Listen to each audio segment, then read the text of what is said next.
Something I never really noticed until now, and that is how the genie owes Aladdin a wish.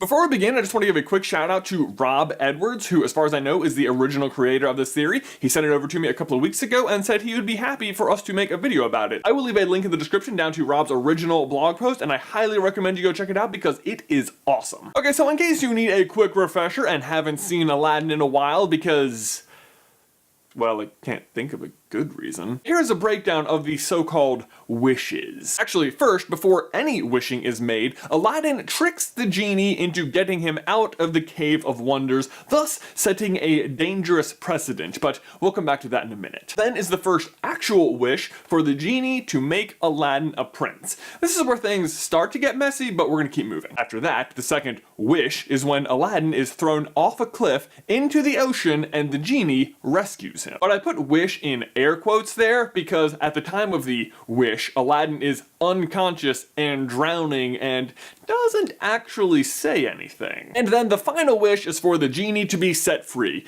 and that one is actually pretty clean. I don't have any problems with counting that one as a wish, but the other two are up for debate. So, let's examine. On the surface, the most problem-ridden one is the second wish, the rescue. Basically, for the reasons I already said. Aladdin is unconscious, he's drowning, he doesn't say anything, and therefore he is incapable of making a wish. The genie just pops out and reads the situation, but even says, "Can't help you unless you make a wish." But here's the thing, at this point in the movie, we know this isn't true. He did help Aladdin get out of the Cave of Wonders earlier without him actually making a wish, so it is possible for the genie to help. But no, instead, the genie suggests what he thinks would be a good wish given the situation, and then gravity forces Aladdin to, nod, which the genie takes as a yes, rescues him, and counts it as the second wish. But I am calling BS. One, because again, Aladdin didn't actually say anything,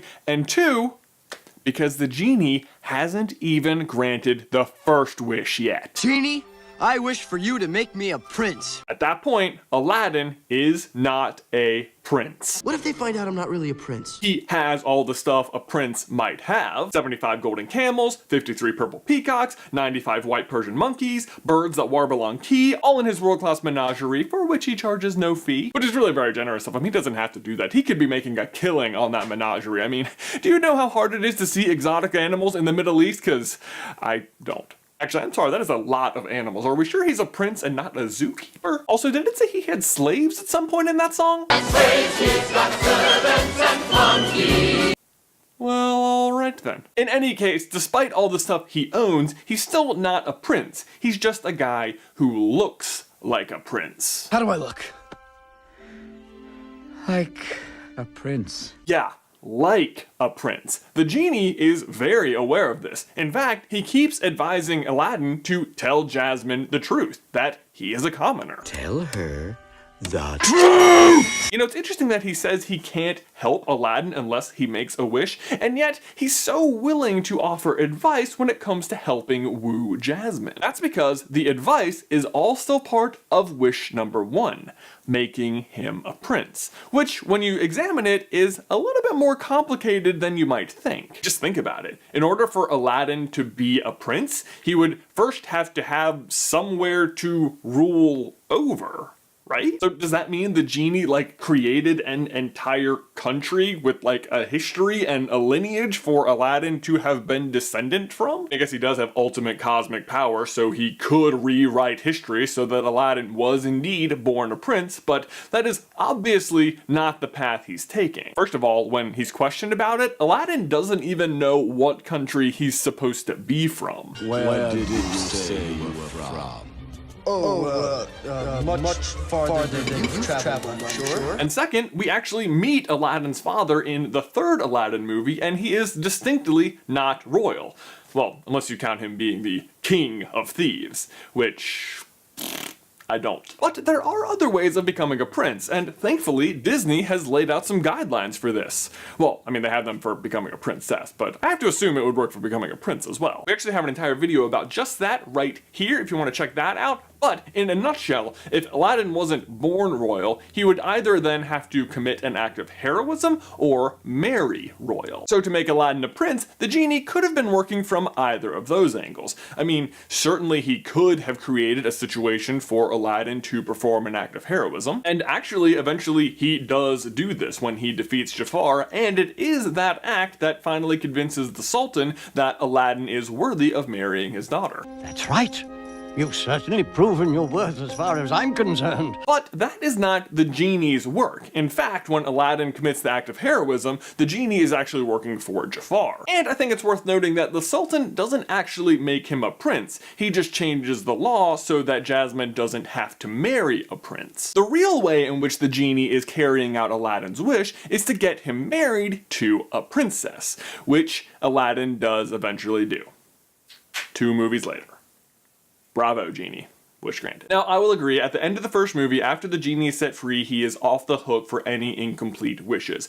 But until that point, Aladdin's first wish actually still has yet to be granted. And therefore, any action taken by the genie during that time while Aladdin owns the lamp must be considered an effort to fulfill that wish. Which is why the paper-thin arguments for the granting of the second wish don't even matter. Because at that point, the genie was already obligated to save Aladdin. If he doesn't, fulfillment of the first wish cannot be granted.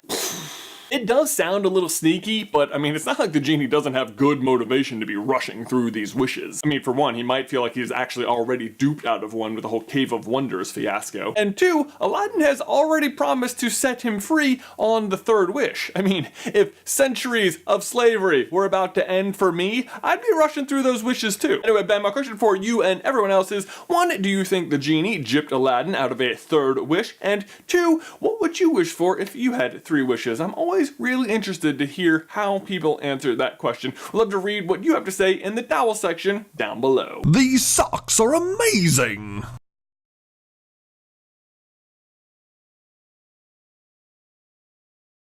Guys, thanks for watching as always. Please leave a like on this video if you haven't already, and subscribe so you don't miss any future Disney videos. If you'd like to see who Simba's grandfather is, I recommend you check out this video right here, or